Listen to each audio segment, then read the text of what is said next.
नमस्कार, सी न्यूज़ भारत के इस न्यूज़ बुलेटिन में आपका स्वागत है। मैं हूं आपके साथ पवन शर्मा। इस न्यूज़ बुलेटिन में जानेंगे, क्या बुलंदशहर में डग्गा मार वाहन सच में प्रशासन की पकड़ से दूर हैं या प्रशासन नज़रअंदाज करने को है मजबूर, और क्यों कन्नौज में एसपी अमित कुमार आनंद ने देर रात 3 थाना अध्यक्षों की तैनाती में किया फेरबदल। साथ ही दिखाएंगे शाहजहानपुर में कैसे 422 शिक्षकों की रोकी गई सैलरी। इन सभी खबरों पर बात होगी विस्तार से, तो चलिए शुरू करते हैं खबरों का सिलसिला। उत्तर प्रदेश के मुखिया योगी आदित्यनाथ का आदेश है कि डग्गामार बस और अवैध स्टैंड पर रोक लगाई जाए, लेकिन बुलंदशहर के उच्च अधिकारी सीएम योगी आदित्यनाथ के आदेशों पर पलीता लगा रहे हैं और डग्गामार वाहन सरकारी राजस्व को लंबा चूना लगा रहे हैं। भूड़ चौराहे पर करीब 5 मिनट के अंदर 3 ऐसी बसों को देखा जा सकता है। वहीं चौराहे पर तो डग्गामार वाहनों का तांता लगा रहता है। सवारी भरने वाले इन वाहनों से महज 100 मीटर की दूरी पर पुलिस चौकी भी है, मगर उसके बावजूद भी वाहन स्वामियों को पुलिस का कोई खौफ नहीं है। बुलंदशहर से न्यूज़ संवाददाता मनोज गिरी की रिपोर्ट। खबर कन्नौज से है, जहां कन्नौज एसपी अमित कुमार आनंद ने देर रात 3 थानाध्यक्षों की तैनाती में फेरबदल किया है। एसपी ने सदर कोतवाली क्षेत्र की कला चौकी प्रभारी पारुल चौधरी को विशुनगढ़ थाने का प्रभारी बनाकर भेजा है। विशुनगढ़ थाना प्रभारी इंस्पेक्टर विजय सिंह को एसपी ने तिरवा का नया कोतवाल नियुक्त किया है। तिरवा कोतवाल मदन गोपाल गुप्ता को अपराध शाखा की कमान सौंपी है। पुलिस महकमे में चर्चा है कि तिरवा इंस्पेक्टर विधायक कैलाश राजपूत की शिकायत के बाद हटाए गए हैं और उप निरीक्षक पारुल चौधरी को उनकी तेज तर्रार कार्यशैली के आधार पर थाने का चार्ज सौंपा गया है। कन्नौज से सी न्यूज़ संवाददाता सीबू सैनी की रिपोर्ट।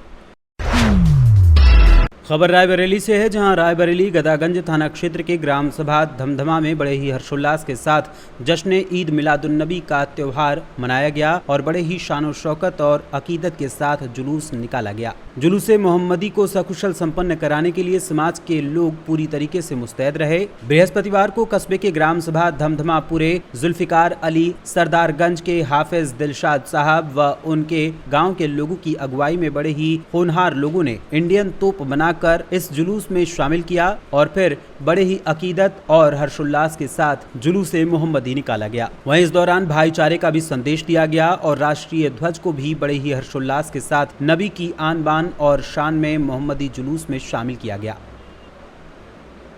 रायबरेली से सी न्यूज़ संवाददाता आलम कादरी की रिपोर्ट।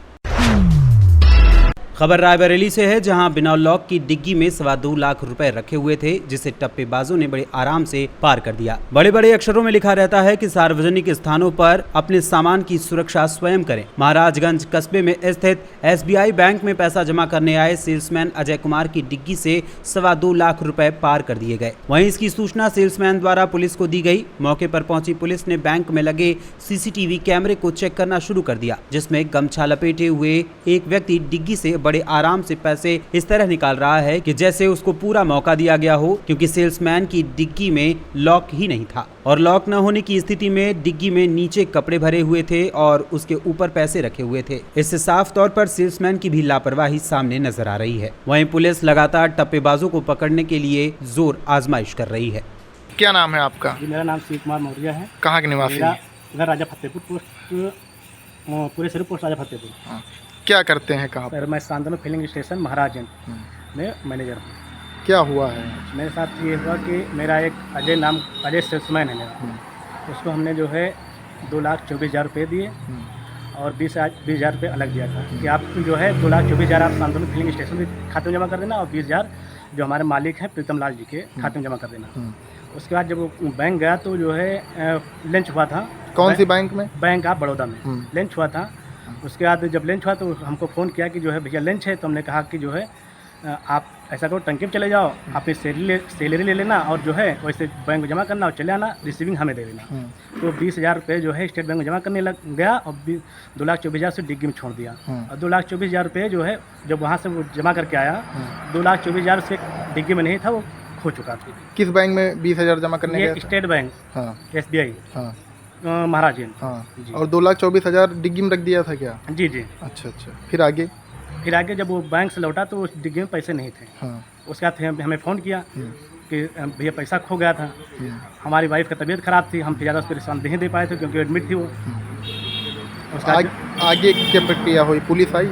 आगे की क्योंकि हम आगे नहीं पुलिस हाँ को पुलिस सूचना प्रक्रिया दी? आगे पुलिस की प्रक्रिया आई, हमारे घर से जब आए यहाँ पे पुलिस प्रक्रिया हुई तो उसकी पूछताछ चल रही थी। रायबरेली से सी न्यूज़ संवाददाता देवराज की रिपोर्ट।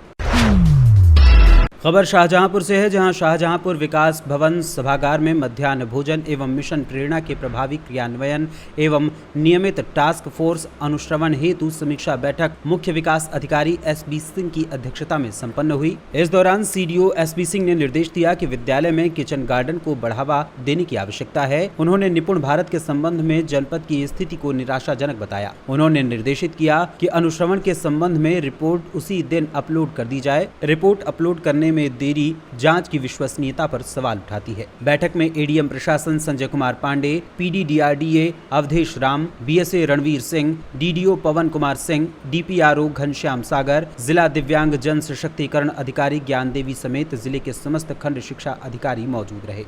शाहजहांपुर से सी न्यूज़ संवाददाता फसाद खान की रिपोर्ट।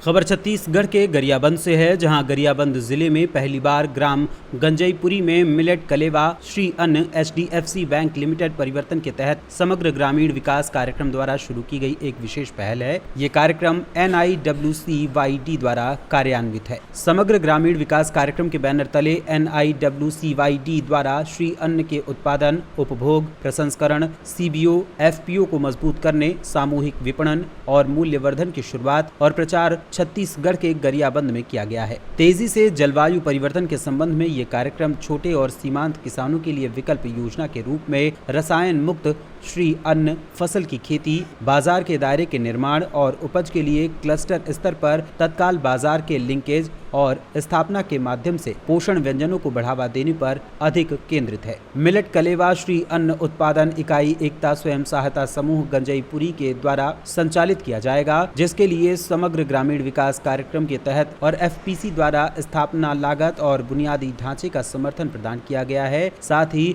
पोषक व्यंजनों के निर्माण के लिए कृषि विज्ञान केंद्र गरियाबंद द्वारा तकनीकी सहायता प्रदान की गई है। धन्यवाद। नमस्ते। मेरा नाम मलय है। मैं एक प्रोजेक्ट मैनेजर हूँ NIWCYD का।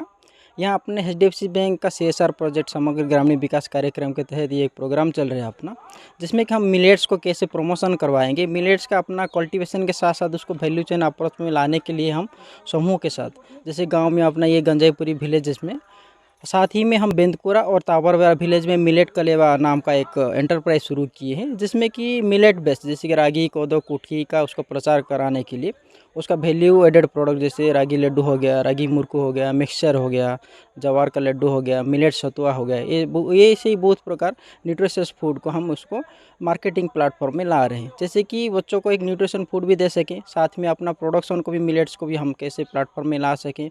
जो अपना ज़्यादातर देखेंगे तो कि धान का ही खेती हो रहा है, लेकिन उसको हम कैसे रिवाइव करेंगे मिलेट्स को, ताकि वो फूड प्लेट्स में भी न्यूट्रिशियस फूड वापस आ सके। ये अपना गरियाबंद जिले में 15 गाँव में चल रहा है। 15 गाँव में हम डिफरेंट एक्टिविटीज़ कर रहे हैं, उसमें से अपना मिलेट कलेवा एक स्पेशल इनिशिएटिव है। मेरा नाम मलय साहू है, प्रोजेक्ट मैनेजर हूँ NID से। के माध्यम से कुटकी है, जुआड़ है, रागी है, ओकर लड्डू बनत है, मुरकू बनत है, खरा बनत है, निमकिन वाला मतलब कटवा बनत है। हम ये संस्था वाला से हमार समूह द्वारा से हमन बनात हन 10 जन मिल के। एला हमन हा दुकान में लेगत जबो, यहाँ से बनात जबो मन हा ना लेगत जही और बेचत जही। समूह का नाम अपन के? हमार समूह के एकता समूह, एकता सहिता समूह। हाँ, अभी बनात हन, लड्डू बनात हन, मुरकू बनाए हन, खरा भी बनाए हन और कटवा भी बनाए हन। का नाम अपन के? मुन्ना चमेली यादव, गंजईपुरी। गरियाबंद छत्तीसगढ़ से सी न्यूज़ संवाददाता मनोज गोस्वामी की रिपोर्ट। खबर गुजरात के दाहोद से है, जहां लिमखेड़ा में विजय होटल के पास एक अज्ञात टैंकर चालक ने बाइक सवार को टक्कर मार दी। लगभग 500 मीटर तक बाइक सवार बाइक समेत घिसटता रहा, जिसके कारण बाइक में आग लग गई और युवक भी बाइक की चपेट में आ गया। आग की लपटों में घिरी बाइक के साथ अज्ञात बाइक सवार की मौत हो गई है। लिमखेड़ा पुलिस मौके पर पहुंच चुकी है। लिमखेड़ा दाहोद गुजरात से सी न्यूज संवाददाता रमेश पटेल की रिपोर्ट। खबर झांसी के मऊरानीपुर से है, जहां मेला जल विहार महोत्सव में आयोजित सांस्कृतिक कार्यक्रमों के चतुर्थ दिन बुंदेली लोक गीतों ने समा बांध दिया। कार्यक्रम का उद्घाटन मुख्य अतिथि रमा आरपी निरंजन के पुत्र अमित निरंजन ने फीता काट कर किया। कार्यक्रम की अध्यक्षता भाजपा जिला अध्यक्ष अशोक गिरी कर रहे थे। उन्होंने आगंतुक अतिथियों का माल्यार्पण एवं पगड़ी पहनाकर सम्मान किया। इस अवसर पर मुख्य अतिथि ने कहा कि मेला जल विहार महोत्सव प्राचीन धर्म संस्कृति की निशानी है। कार्यक्रम के आयोजक पार्षद कमलदीप राय, नितिन कुशवाहा, गोल्डी रतमेले रहे। वहीं आए हुए अतिथियों का पार्षद मणेंद्र राय, कमलदीप राय ने सम्मान किया। वहीं इस मौके पर बुंदेली लोक गीतों ने जनता को अपना दीवाना बना लिया। इस कार्यक्रम का संचालन हिमांशु राय ने किया और हजारों की संख्या में लोग उपस्थित रहे। मऊरानीपुर झांसी से सी न्यूज संवाददाता चंदू राइन की रिपोर्ट। खबर उन्नाव से है, यहाँ विशेष समुदाय के एक युवक ने मंदिर में घुसकर श्रद्धालुओं पर डंडे से हमला कर दिया, जिससे 3 श्रद्धालु घायल हो गए। वहीं एकदम से हुए हमले से लोगों में हड़कंप मच गया। सिरफिरे युवक की हमले की तस्वीरें मंदिर में लगे सीसीटीवी कैमरे में कैद हो गई, जिसमें साफ तौर पर देखा जा सकता है कि युवक किस तरीके से हमला कर रहा है। सिरफिरा युवक बुजुर्ग पर एक के बाद एक कई डंडे बरसा रहा है और बुजुर्ग को घायल कर दिया। फिलहाल पुलिस ने आरोपी सिरफिरे युवक को अरेस्ट कर लिया है और आगे की विधिक कार्रवाई में जुट गई है। वहीं इस संबंध में अधिक जानकारी देते हुए ऋषिकांत शुक्ला, सीओ बांगरमऊ उन्नाव ने क्या कुछ बताया, आइए आपको सुनाते हैं। आज दिनांक 29/9/2023 को थाना बांगरमऊ क्षेत्र के अंतर्गत बोधेश्वर मंदिर में एक युवक द्वारा एक व्यक्ति के साथ डंडों से हमला कर दिया गया मंदिर परिसर में। इस संदर्भ में थाना बांगरमऊ में अभियोग पंजीकृत किया गया है और उस व्यक्ति को गिरफ्तार करके विधिक कार्रवाई की गई है। उन्नाव से सी न्यूज संवाददाता अजय कुमार की रिपोर्ट। इस न्यूज बुलेटिन में इतना ही। देश दुनिया की तमाम खबरों के लिए बने रहिए सी न्यूज भारत के साथ। हर खबर आपके साथ, आपके हाथ।